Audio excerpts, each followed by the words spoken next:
J'ai fait la découverte suivante, c'est que les vendeurs d'exception, les commerciaux qui réussissent, aiment ce qu'ils font. Ils aiment la vente.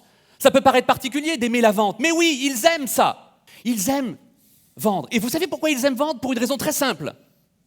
C'est parce qu'ils ne se voient pas comme des vendeurs. Ils se voient comme des serviteurs.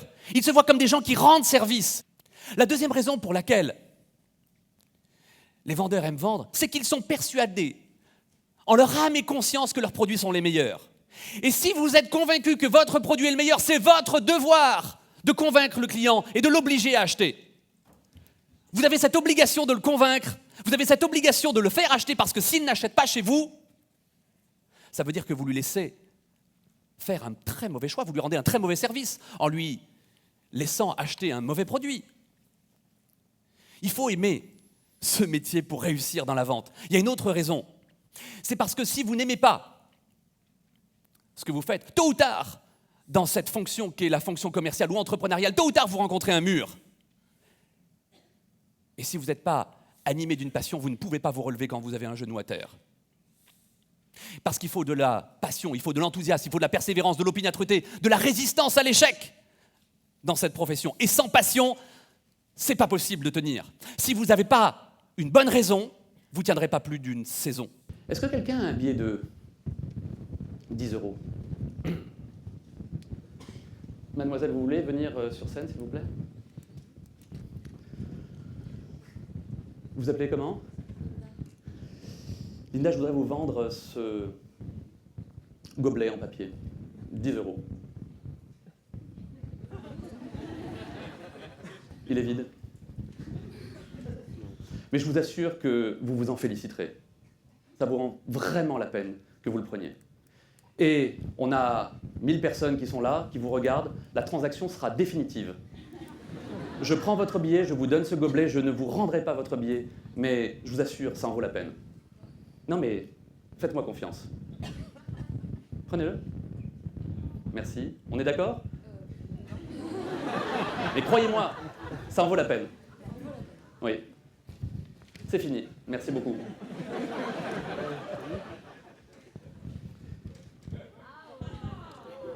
Ah, vous avez fait une très bonne affaire finalement. Il est à vous. Je vous le laisse.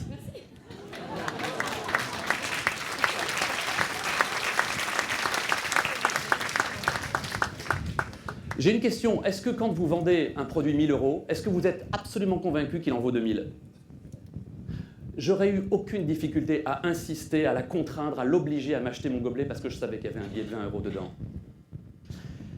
Le plus bel investissement que vous puissiez faire, c'est d'investir dans votre formation. Vous formez à cette croyance que votre produit, c'est le meilleur. Vous devez vous auto-convaincre, vous auto-vendre avant d'aller évangéliser. Quand vous serez intimement convaincu que vous lui en donnez beaucoup plus pour son argent, vous vendrez n'importe quoi. Notre éducation est particulière. La France, particulièrement, a une habitude, un entraînement à la critique. Le sens critique y est particulièrement développé. Merci Descartes. Et la tendance naturelle, c'est de toujours voir ce qui ne va pas. Si vous accueillez votre enfant qui vous dit « Papa, j'ai eu 18 en maths et 5 en français », réponse « C'est quoi ce 5 en français ?» Notre réflexe, c'est de voir ce qui ne va pas. La culture américaine est très différente de ce point de vue-là. Une maîtresse française qui demanderait à un élève 2 + 2, l'élève répond 3, la maîtresse répondrait faute, erreur. Aux États-Unis, 2 + 2, l'enfant répond 3, presque.